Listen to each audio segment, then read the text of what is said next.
Words possess tremendous power. They have the power to inspire, motivate, comfort, and heal, but they can also cause harm, pain, and damage to ourselves and others.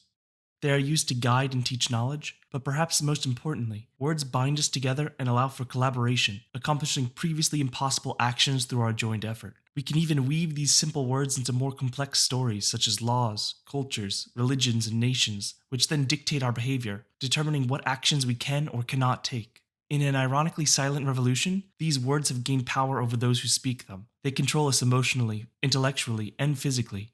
Words have so much power over us and our lives. It's only natural that our fiction embellish this further. We dream of worlds where words don't only influence people, but are capable of altering reality itself. In these fantasies, we fill the world with forces such as magic that allow our normal words to transcend into powerful spells. Practically every magical system requires its magic words to be spoken in order to work, and they typically have their own reasonings as to why. But I believe we can explain all magic systems that use words by splitting them into three categories. That's because fundamentally, these spells are magic conversations, and the smallest segment of a conversation can be broken down into just three components: the speaker, the listener, and the words. The magic system and the use of words in spellcasting differs depending on which component of this conversation is the source of the magic. In this video, we will give an introduction to all three types and explain the role words have in the spellcasting process.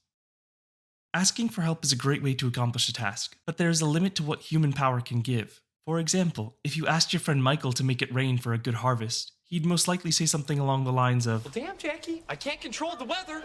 Instead, you would have to turn to a more powerful entity of divine or supernatural origin and have them give you aid. Prayers like these were humanity's first spells, and it's a magic system that still captures our imagination. In this system, the caster chants the spell, which is ultimately just a request to a magical being who can answer the call. There is no magic in the word themselves, it's just a method you communicate with your patron, who would then channel magic through you to fulfill the task. What makes a magic caster in these worlds? Well, I'll let my good friend Keith David summarize it for you. I got friends on the other side. He's got friends on the other side. Thanks, Keith. Besides Disney witch doctors, in modern media the most famous example would be the D&D class of clerics, who get their power through the gods and just serve as conduits of their power. The amount of favors and how large they can be depends on the strength of their relationship, which isn't any different from normal social interactions. But what's given can be taken away, and falling out of favor with your patron would mean that the magic could fail you when you need it most, because of the whims of some higher being. But these relationships can be different depending on the kind of magic being. Not everyone can have divine sugar daddies to give them power. Some will form contracts with demons and have mutually beneficial working relationships, while others may gain the upper hand and have magical familiars that serve them instead. Ultimately, we have a magic system where the magic comes solely from another individual, and just like everyday life, the role of words is simply to communicate and work together with them. In these types of magic systems, there are no true magic words or spells, just methods to communicate between you and your source of magic. There might need to be a specific phrase or ancient prayer stated for your patron to act, or you could communicate informally. This would be entirely up to how much they care for bureaucracy and tradition. Maybe certain phrases are used because when they were asked before, magic was given, and since it worked once, it has always been repeated without question. Or perhaps the incantations are in an ancient language because that's the only one the patron knows, or prefers. After all, it wasn't until the 1960s that the Vatican figured out God was cool with more than just Latin. In these systems, the role of the caster is also very limited. Besides having the initial desirable qualities to get a patron, there are no real requirements or training. In general, this is my least favorite magic system. It often pushes all the mystery and magic in the world into a little black box like a god that doesn't ever get explored further. It also boils down the worth of the caster to the power of his patron, and the solution to most of the problems is a deus machina from a literal deus. However, it is the easiest of the three systems in which a caster can gain magic, and the power is usually well beyond mortal means. Imagine being in a loud, crowded room and someone is trying to get your attention. They could scream, "Hey, over here," and you wouldn't notice. Yet, they could whisper your name barely audible over the noise, and you would instantly turn. This is more than just a demonstration of the cocktail party phenomenon, but it also shows that your name has some power over you. You listen when it's called. Systems of magic where the power comes from the words themselves expand on this fact, that everything in this world has a true name, and by saying it, not only do you get its attention, but can control it. Everything from rocks, trees, or the wind have true names outside of our common knowledge that fully embody the essence of the substance, and when spoken, allow you to command them. It's a pretty common magic system, used from series like Aragon or the King Killer Chronicles, to games like Skyrim with the language of the dragons. The future of Ustara! I plan to make a future video fully exploring the power of names, so if you're interested, make sure to subscribe to see it. In these systems of magic, special words are capable of interacting with the world, which takes the role of the listener and alters itself through these vocalizations alone. Since the magic is in the words itself, magic systems become more systematic and precise, a formula that must be followed to get a single result. A single mispronunciation, emphasis on the wrong syllable, or a momentary pause could have catastrophic effects or significantly alter the outcome. It's Leviosa, not Leviosa. Wingarde Leviosa. Well done, dear. I think we're going to need another feather over here, Professor. Much like how playing a wrong note can ruin the whole song, or a single extra beat changes Under Pressure into Ice Ice Baby. Ding ding ding diggy ding ding. Ding ding ding diggy ding ding. Ding ding ding ding. That's the way theirs goes. Ours goes ding ding ding diggy ding ding. Ding ding ding ding diggy ding ding. That little bitty change.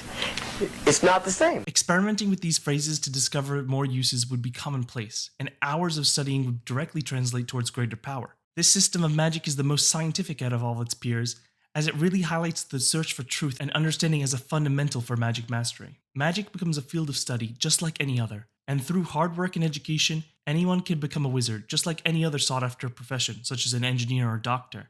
A good mage would need to devote themselves to research to discover more words, as they would likely be hidden due to the knowledge of them containing literal power. A wizard's strength would be proportional to the size of his vocabulary, but having access to knowledge isn't the only feature of a good caster. The greatest wizards would be capable of memorizing large amounts of text and reciting them perfectly without error, so essentially just theater majors. After all, the power of a wizard is irrelevant if they keep forgetting their spells. Let's do an experiment. Imagine a ball of fire in your hand. I'll give you a few seconds to focus. Now, let's imagine it again, but this time I'll describe it to you. A yellow bulb lay in your hand, blossoming into an ever-shifting orange crown, the tips of which sway in a desperate search for more to consume. The flame's heat presses into you, making heavy what should have no weight. Now, this wasn't just an attempt to show off the results of my creative writing class, but to demonstrate that chances are you had an easier time imagining the scenario when it was described to you through words. The human mind is very chaotic, and words can help guide thoughts to focus. In these worlds, magic is cast through the wizard's concentration and visualization of what they want to happen. While the speaker is the sole source of the magic, the wizard might say certain words to help the spell form. The spells are usually poetic, using figurative language to create images or expressive ideas. Sometimes, these poems use rhymes to further help evoke emotion and strengthen connections of its ideas. These spells could be long, descriptive phrases or something as simple as saying fireball. The additional process of focusing on the words, saying them aloud, and hearing your own chant helps you concentrate on casting the spell. While saying these phrases helps the process, with enough practice, wizards could perhaps cast it silently through thoughts alone, although it is more difficult and usually less powerful than with the words. Harry Potter is the most popular example of a magic system like this, where spoken words can eventually be removed from the casting process with enough mastery. In this magic system, the caster is both the speaker and the listener, and the spell is just a tool to help the spellcasting process. The benefits to saying things aloud to yourself aren't just a figment of fiction. Many meditative practices repeat a mantra to help the practitioner focus. Various studies have shown reading aloud helps you process the information more. Martial artists often generate more powerful hits and kicks when releasing a shout, and even yelling a swear word can increase your pain threshold and tolerance by a third. There is nothing unique or magical about the effects of vocalizing to increase mental or physical performance. However, in order to get these benefits, it usually helps to know what you are reading. Many spells in these worlds are in a foreign language unknown to the caster. For example, Harry Potter is able to successfully use the spell Sectum Sempra, even though he has no idea what it would do outside of being used for enemies. The best explanation I found comes from an anime called Akashic Records of the Bastard Magic Teacher. Magic spells are just an advanced form of autosuggestion, or hypnosis, and the ancient foreign language used is the most efficient at reforming and refocusing their subconscious to allow it to interact with the world. Because of this, grammar and pronunciation can still be influential in the chanting process, containing hidden instructions for our mind to subconsciously obey. Even if you don't consciously understand what you are saying, your subconscious mind does. But this has even more interesting implications, as a set phrase that shapes the unconsciousness of any individual who used it would need to be explained by everyone having a shared base collective or universal unconscious, an idea proposed by Carl Jung. The idea is that there is a collection of knowledge and imagery that every person is born with and shared with by all human beings due to an ancestral experience. He used it to explain why so many myths across different cultures had similar archetypes, such as the wise old man, or why there was seemingly an innate fear of the dark, snakes, or spiders. While there is little evidence for this theory in today's science, there are suggestions that certain sounds or words can unconsciously carry distinct meanings to us. The experiment is pretty straightforward. There are two shapes, one with spiky ends and the other with round ones. If you had to decide which one is called Kiki and which one is Boba, which one would you choose? Even though these words have no meaning, people overwhelmingly chose the left shape as Kiki and the right as Boba. This effect was repeatedly found over 25 different languages with 10 different writing systems, and was present even among participants who were congenitally blind. The results dictate that regardless of culture or knowledge, sounds carry meanings even if the word itself doesn't. So even if our mages say spells in foreign, unknown languages, there is still meaning that comes across to them and others. It may be enough to help them focus their magic and cast a spell, perhaps better than their own language ever could. Magic spells needing magic words is a core element in fantasy, with millions of stories putting their own spin on this tale, with the words they use and the reasons they need them being different. But even when saying a few words makes the impossible happen, our suspension of disbelief shouldn't stop us from questioning what made those words so special in the first place. My question to you is, how does your favorite magic system use magic words, and what category would they fall in?